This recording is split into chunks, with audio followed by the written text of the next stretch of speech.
اللہ کا فرشتوں کی مجلس میں حضور کی ثنا کرنا یہ درود ہے، حضور کی مدح فرمانا، محبوب کی شانوں کو بیان فرمانا۔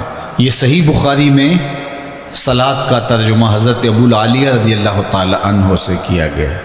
تو پھر درود کا مفہوم بہت وسیع ہے، حضور کی مدح و توصیف، حضور کے حسن کا بیان، حضور کے خصائل کا عنوان، آقا کریم کے شمائل کا تذکرہ، حضور علیہ السلام کے فضائل کی باتیں، حضور کی عظمتوں کا عنوان، یہ سب کچھ درود کے زمرے میں آتا ہے۔ اور پھر ساتھ صیغہ بھی درود کا ہو اور اس میں شانیں بھی حضور کی ہوں، جس طرح درود تاج میں ہے، تو اس میں حضور پر درود بھی بھیجا گیا اور ساتھ حضور کی عظمتوں کو بھی بیان کیا گیا۔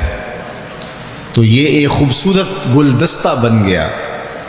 درود شریف کے جو مفاہیم بیان کیے گئے ہیں، ان سب مفاہیم کو یہ اپنے جلو میں لیے ہوئے ہے یہ درود۔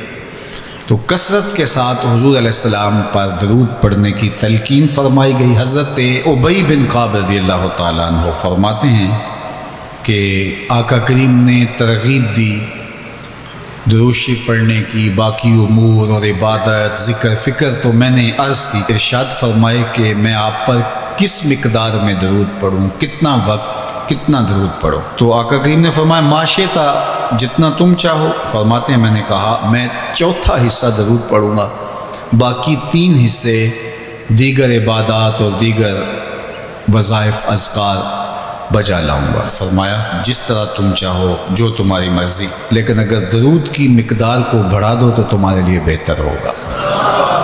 تو میں نے کہا النصفہ، میں آدھا وقت درود پڑھا کروں گا اور باقی چیزیں باقی آدھے وقت میں کروں گا۔ فرمایا جس طرح تم چاہو، لیکن اگر درود کی مقدار کو بڑھا دو تو تمہارے لیے بہتر ہوگا۔ میں نے کہا کہ حضور میں 2 حصے درود پڑھوں گا اور 1 حصہ باقی وظائف اوراد بجا لاؤں گا۔ فرمایا جیسے تمہارا دل چاہے، لیکن اگر تم درود کی مقدار کو بڑھا دو تو تمہارے لیے بہتر ہوگا۔ فرماتے ہیں میں نے کہا حضور میں پڑھوں گا ہی درود، سارا وقت میں آپ پہ درود ہی پڑھتا رہوں گا۔ فرمایا پھر تمہارے سارے دکھ، تکلیف، اذیتیں، پریشانیاں، اس کے لیے یہ درود کفایت کرے گا اور تمہارے گناہوں کی مغفرت فرما دی جائے گی۔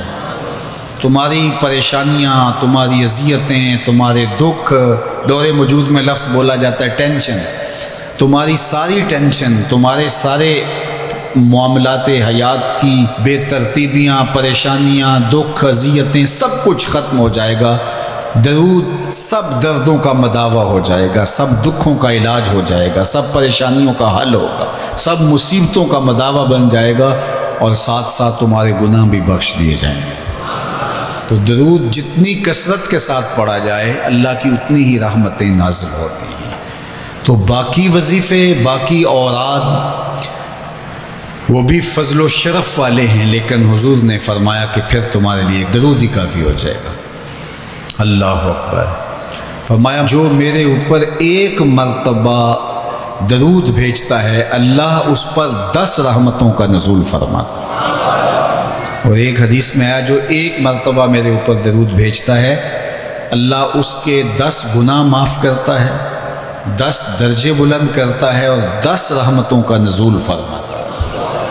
تو درود پڑھا حضور پہ کام اپنا بن رہا ہے۔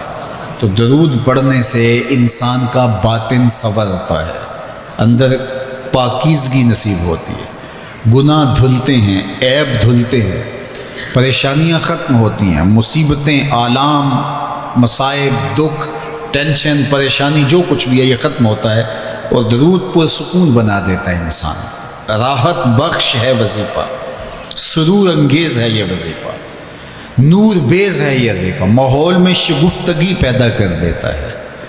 اگر درود شریف پڑھو گے تو تمہاری بہت ساری پریشانیاں ختم ہو جائیں گی، تمہارے دکھوں کا مداوع ہوگا، تم ریلیکس ہو جاؤ گے درود پڑھنے۔ یہ درود شریف کی برکات ہیں۔ 1 مرتبہ درود پڑھنے سے 10 رحمتیں نازل ہوتی ہیں، اور جو بار بار حضور پہ درود پڑھتا ہے تو بتاؤ کہ کتنا بڑا ذخیرہ رحمتوں کا اس کے اطراف میں پھیل گیا۔ تو اس لیے کثرت کے ساتھ درود پڑھنا چاہیے۔ حضور علیہ السلام نے یہ بھی ارشاد فرمایا کہ جو میرے اوپر درود پڑھتا ہے میرے اوپر لازم ہے کہ میں اس کی شفاعت کروں گا۔ شفاعت رسول کے حصول کا ذریعہ درود بنتا ہے، چونکہ ہمارا آسرا ہی حضور کی شفاعت ہے۔ وہ دامن شفاعت کھولیں گے تو ہم گناہ گاروں کا کام بنے گا، اور وہ نصیب کیسے ہوگی حضور علیہ السلام کی شفاعت؟ کثرت درود سے۔ یہ بھی ارشاد فرمایا آقا کریم نے، قیامت کے دن میرے سب سے زیادہ قریب وہ ہوگا جو کثرت کے ساتھ میرے اوپر درود پڑھنے والا۔ تو حضور کی قربت کا ذریعہ بھی درود ہے۔ کون سا مومن ہوگا جس کو حضور کے دیدار کا شوق نہیں ہے؟ کثرت درود کی برکت یہ ہے کہ حضور کا دیدار نصیب ہوتا ہے۔ حضور کا دیدار نصیب ہو جائے تو بتاؤ اور کیا چاہیے؟